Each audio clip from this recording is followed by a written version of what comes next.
All right. Hey, Ariel, we're back with another Pints with Ayre, 3/31/23, just a couple weeks away from Expona. Woo! Yeah. So excited. And yeah, we got one of my favorite local breweries today. I might have to talk about that one. But we're gonna dive into the QB9 and jump ahead in our kind of classic product rundown a little bit, and we're gonna go through the history of the QB9 and kind of focus on some of the upgrade paths that it has had. And, you know, it's just one of probably our most, in our history, one of the more popular products by volume that I've been able to see. I mean, it looks like there's probably thousands around the world in use right now. I mean, from our logbook. We got one. So like I said, one of my local favorites. This is Wreak Havoc Imperial Red Ale from Bootstrap Brewing. I love Bootstrap. They used to be at the old building that our local friends Fritz are at, huh? Yep. Yeah, they were there for quite a while, and it sounds like they outgrew that building, and so they moved up into Longmont now. Yeah, so it's owned by Steve and Leslie. They're very cool people. They are very much into music. They have open mic nights, and they do a lot of just kind of music events at the brewery itself, and kind of all that they recommend music with a lot of their brews here. Like our Wreak Havoc here pairs well with Riders on the Storm and Rock You Like a Hurricane and Thunderstruck. So yeah, Wreak Havoc pairs well with some classic rock there. But yeah, Steve and Leslie, husband and wife, they've been doing this for a long time. They're great people. Bootstrap Brewing up in Longmont. Yeah, which I haven't been to their new place yet. I've went to their old place in Niwot here several times. I haven't made it up to the new place yet. Yeah, we'll have to make a field trip. So yeah, the QB9. Well, that's the 20, but QB9, this thing is great. I love the form factor. I love the chassis. I love the size. I mean, I've got one here with me. I mean, it's just a really attractive little box, and just a powerhouse of a unit. I mean, it's limited in function, but gosh, what it does amazing. Yeah, I mean, when we released it, it was really kind of revolutionary, both for us as a company and as well as that product category. It was a big deal. So we were one of, partnering with Gordon Rankin of Wavelength. We were one of the first to release truly asynchronous USB audio interface DAC, and so that coupled with this form factor, nice small form factor, really sleek look. It was revolutionary. It was a game changer for us, and so it really, again,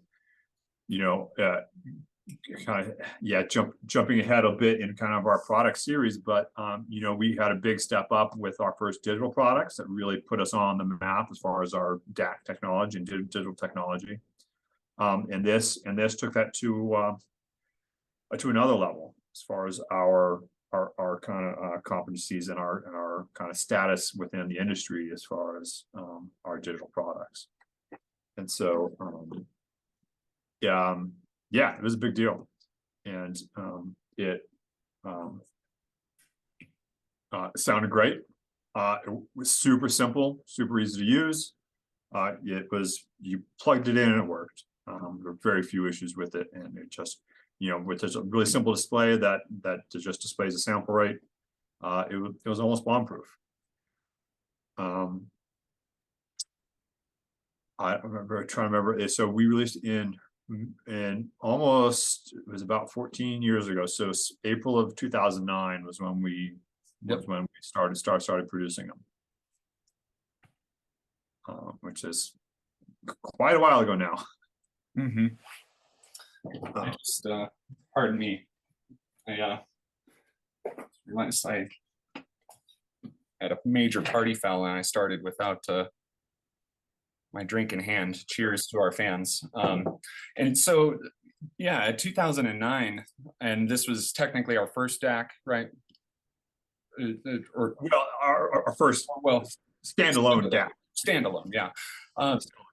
But for the time, I mean, this still had our zero feedback design topology, everything. I mean, I can't think of another DAC at the time that, especially a standalone DAC, that would have featured that circuit approach. And I'm pretty sure this also started life, including our what we called our MP technology, so our minimum phase filters. This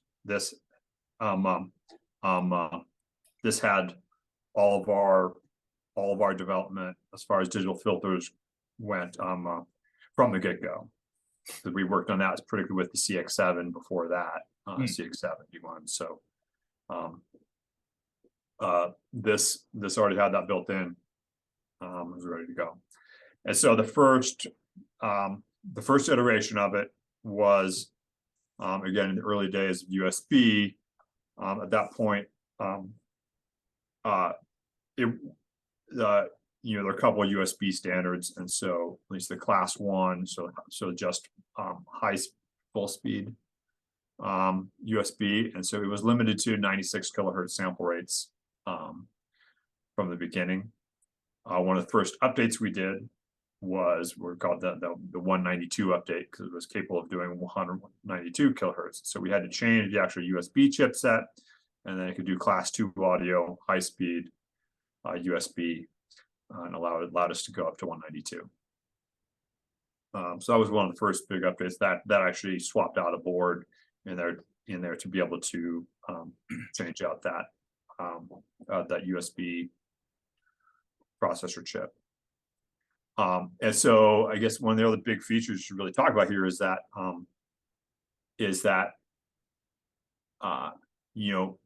having to connect to a computer with a galvanic wire, we were certainly nervous about the noisy environment of the computer, and so we made sure that we were completely galvanically isolated. So we have opto coupling between the USB section and the rest of our digital and audio section, so that there's no galvanic connection.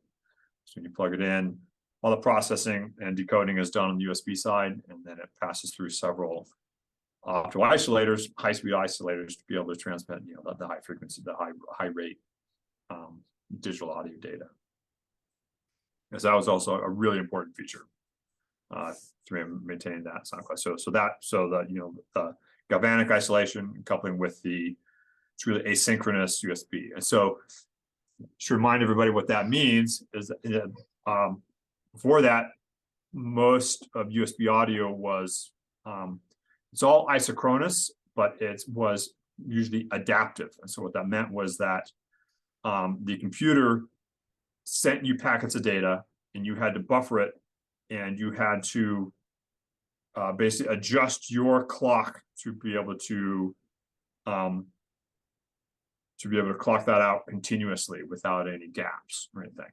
And so asynchronous, there's now a feedback pipeline through the USB interface that we could say, hey, the next batch of packets, send me this number, or send me this number, send me more or less than last time. So you're basically watching a buffer size, and so you have the master clock, and then the USB processor is then watching the fill rate of the buffer, and if the buffer is getting smaller, it then asks for more data per packet. If it's filling up too much, then ask for less data.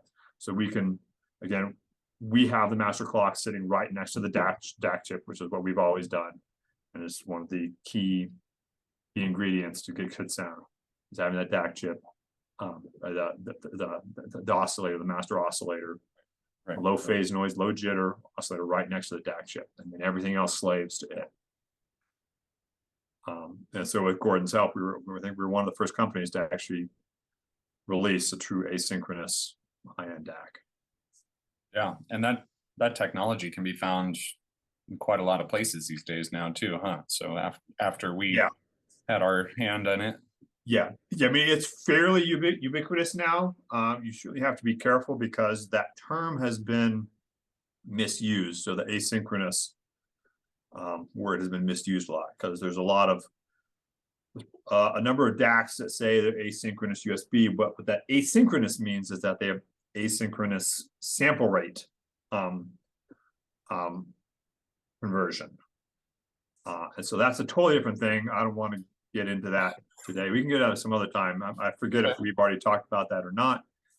But that's a whole can of worms that I don't want to get into today.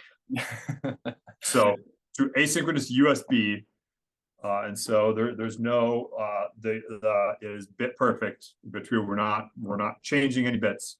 What is on the file on your computer or whatever the source is, transferred via USB, transferred over. It doesn't muck with anything. It's all asynchronous, and it's a beautiful thing. It's huge. I mean, it's no wonder I'm hearing of more of these, and our QA9 popping up in like recording studios in a lot of places. It seems like it's kind of getting rediscovered in a sense by that crowd. Yeah. Yeah. So I guess the next point is that we've done several iterative updates and upgrades to it. And so, like I said, we did the 192 upgrade. That was a paid upgrade. That was pretty significant. And then next was we did the DSD upgrade. It's called a DSD. We actually added a DSD logo to the front, and they actually changed the DAC chip on the board. So again, it was a pretty big, a pretty significant upgrade. That by itself did not, that initial upgrade did not increase the PCM sample rate, but it did allow handling of DSD files via DOP. And we have talked about DOP on here before. So again, that is, it's not converting to PCM. It's still the DSD data, just hidden inside PCM-like packets, which is the USB standard. So it's just sneaky in there. It's still the raw DSD data. There's no conversion of the data. Right. So it's still true DSD. Late in that cycle, we eventually did a free update to double that sample rate to be able to do DSD 2x, which also means we'd be able to do 384, I believe. But then the main point about talking about this today was that then the big upgrade is the QB920, so the 20 upgrade. And so part of the reason why I want to talk about this today was that, I'm somewhat embarrassed by this, that we haven't been able to provide this for the last several months. There's been a lot of challenges with the supply chain and other issues of getting some parts, and so we've been without. We've had some very sad customers recently waiting to get this installed, and so as of today, we have them being installed en masse in the production area right now, and so they will be going out for shipments, heading back out to customers on Monday. Yeah, I'm very happy about that. Yeah, we got 100 of them done, right? Of the circuits, we got 100 circuits. Yeah. But we got a batch of 100, which is a fairly typical size for us. We do a batch of 100 boards, and we have many on order, so we'll be able to fulfill those very soon here. Yeah. So I found this cool photo that kind of shows the old board and the new board here too, so that people can kind of see some of the differences there. But like with our upgrades, in most cases, the critical part being the audio circuit is completely changed out, and yeah, it's radically different. It is So the QB920 is now, with what we kind of considered our 20 technology, with the diamond buffers. So it's got really high quality PRP resistors, has our JFET input stage, diamond buffer output stage. It's our state of the art. So it was a big upgrade from the original QB9. It has our updated power supply, both on the raw DC filtering as well as the DC voltage regulation. Again, it's all of our latest technology, and also big improvement as far as the PCB stack up and layout techniques. And again, from good 10+ years of evolution and learning, there's a big improvement there. There's, and it also uses the, it's very similar to the USB 2 of the QX5. This actually came right before that, and so has the second gen, our second gen XMOS based USB section, and as well as some new higher speed galvanic isolation, which was a shockingly good upgrade. I'm pretty sure I talked about that one in that video, if I remember correctly. That was I couldn't believe the difference that just this one little isolation chip made. One thing that I thought was kind of interesting is the majority of our 20 updates came out a couple years after our 20th anniversary, and this one came a little later, 2019, and kind of came after our development that began on the 8 series of products. And so looking at this board, I do see a lot of similarities to some of like the QX8 or the EX8, stuff like that. You want to comment on any of that? That's true. I mean, yeah. So as far as particularly the raw DC filtering and the electrolytic capacitors, especially, it would kind of change over time. So this is our very latest generation of raw DC filtering, and that's kind of the biggest similarity, I would say, as well as some of the voltage regulation. Again, is definitely most related to the latest X8 series gear. Let's say, so the we discontinued production of brand new QB9s. I don't remember when that actually happened, but a few years ago, several years ago now, perhaps. And so we're not selling new ones, but we absolutely still support them, which is why we have this 20 upgrade. And we've been, so like I said, 2019 was when we started shipping the 20 upgrade. Mm-hmm. It's been actually 3.5, 4 years now since we've been shipping this. Yeah, I guess I brought up the 8 series being kind of foundational to this recent upgrade, to kind of highlight the fact that the 8 series is kind of next gen Ayre design approach. It's not kind of like all our newest tricks that we've learned from the 8 series made it to this, and we'll kind of continue moving that forward. And I don't want to get too down the 8 series rabbit hole, because I've just really been enjoying that product series a lot more lately. But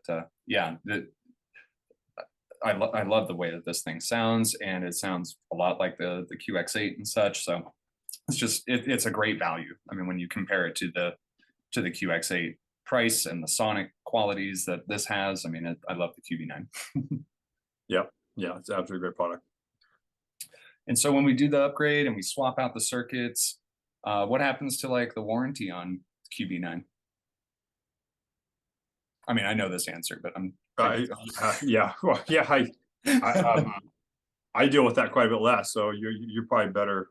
Yeah. All right. Well, we give another 2-year warranty on top of this product. So yeah, you know, even though it's an aged product, out of warranty, probably we slap a new 2 years of coverage on it when we put that new circuit board in there.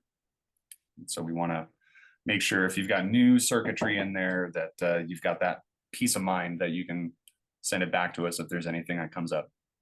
Yeah. The only thing that is kept is the chassis, the transformer, and the display board. Everything else in there is replaced. So the whole USB section, the audio section, digital section, it's all replaced. So it's essentially a new product or a bargain, ultimately. Yeah, and it's safe to say there might be some future projects that show up in that chassis again, maybe down the road. It's been so popular. We've got a lot of people asking about it. Yep. So yeah, 20 update, late 2019. So it has only been a few years. We just got 100 of them.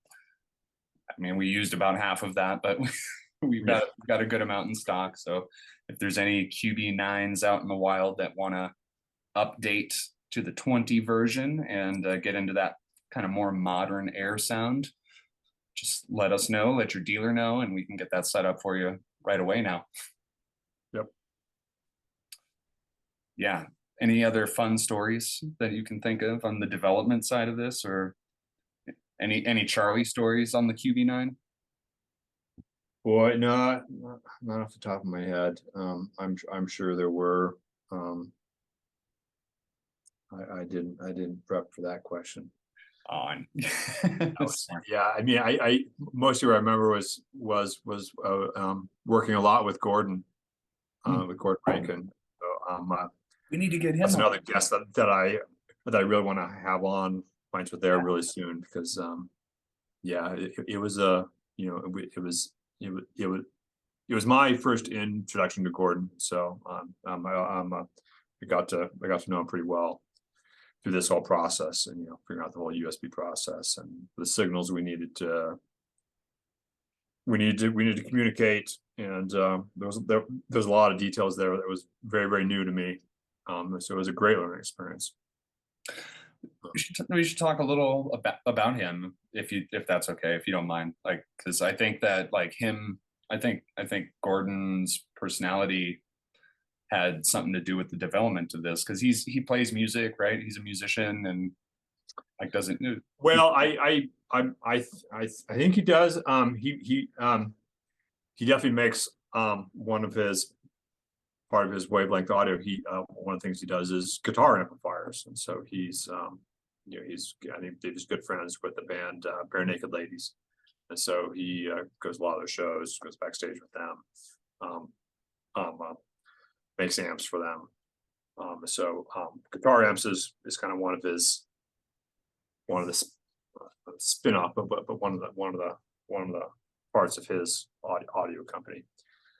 But more than that, part of the reason why he got into USB was before he went full time on the audio. He actually worked for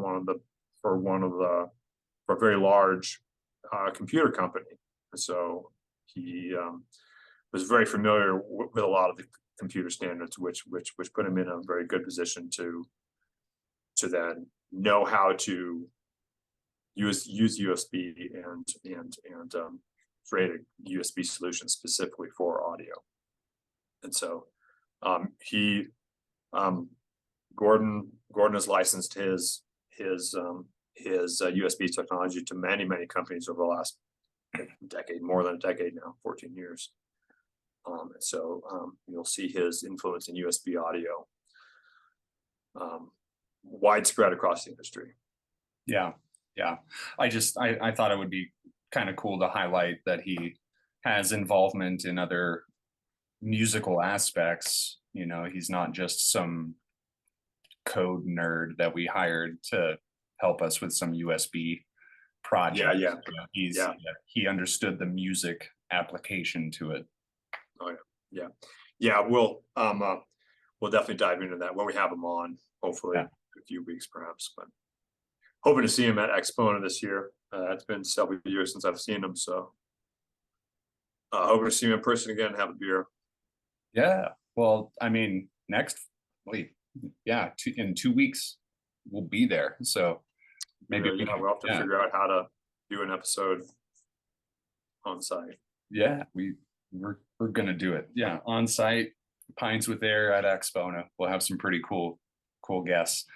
Well, yeah. Thanks for filling us in on the QB9 and Gordon's involvement in it, and just how important that innovation has been in the industry. I mean, that asynchronous tech, it's done a lot since it's been out. So pretty important product for us.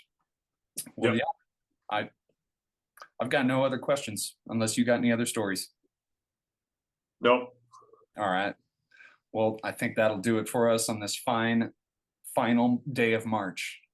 But thanks everyone for joining us. It's been really great getting this kicked back off this year, and already done with like 10 episodes since we've been back. So we're plugging away. We're making some progress here. So thanks for watching, everyone. Have a great weekend, and we'll see you soon. Cheers. Cheers. Cheers.